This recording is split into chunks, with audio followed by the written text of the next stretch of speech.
As we reported in Part 1, the dropout crisis in public schools nationwide is severe.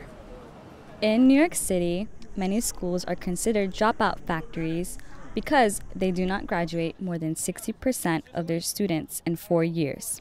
Paul Robeson High in Brooklyn is one such school. Lisbeth Cooper is a junior at Robeson High.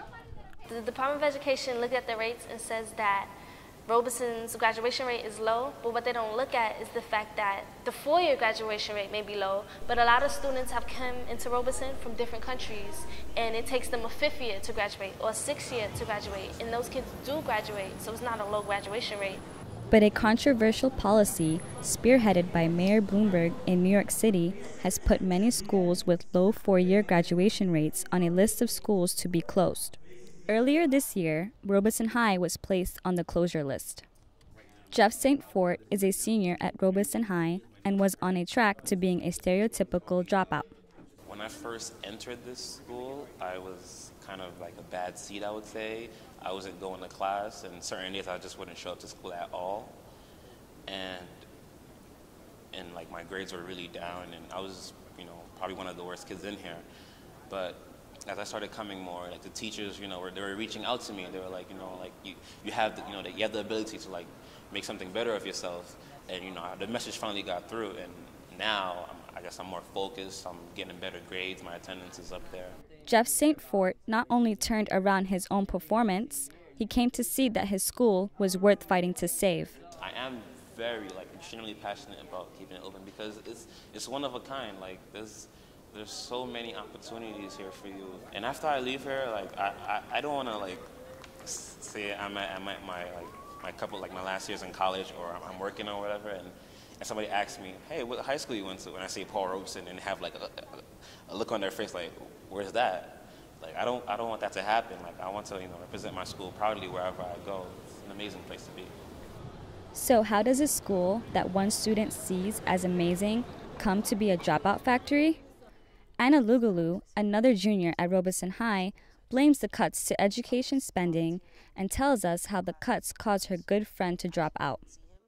Through her eyes, she feels that a lot of programs got canceled out due to budget cuts and whatnot. A lot of great teachers that used to be connected to students were taken away from us as well.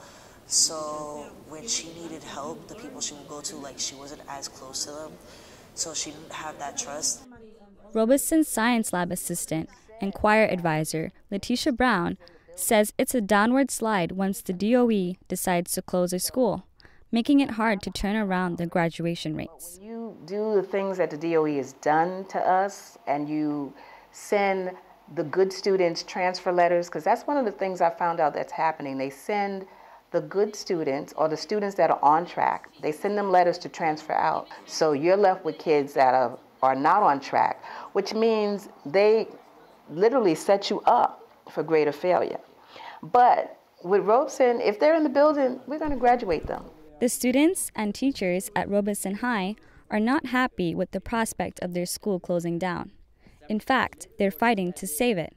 Veteran teacher Stephanie Siegel joined with some students to stand up for their school. Students spoke first at all of our public hearings. There was always a loud student voice. After our public hearing, when they voted to phase us out, we got engaged with the Coalition for Public Education. Because this issue is now so much about the privatization of public education and union busting and all sorts of other things going on around the world and in the United States. Lisbeth Cooper was so active in the fight that she landed herself a place on the mayor's prestigious panel for education policy that decides about school closures and other issues.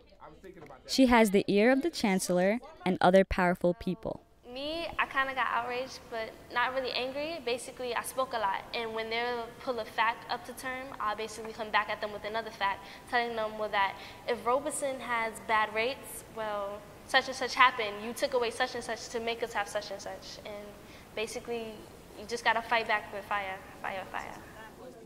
Anna Lugalu wants people to understand that students at Robeson High want to do well and succeed.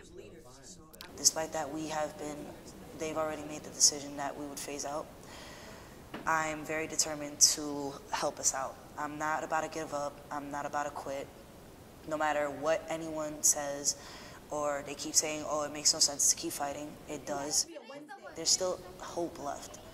There's still things that we can do to make the difference. And we're gonna keep letting everyone know, the world, the community, everyone, we're gonna let them know that we're not dead, we're not gone, we're still here standing, and we're gonna keep fighting until it's over. For Radio Rootz, reporting from New York City, I'm Siobhan Sen.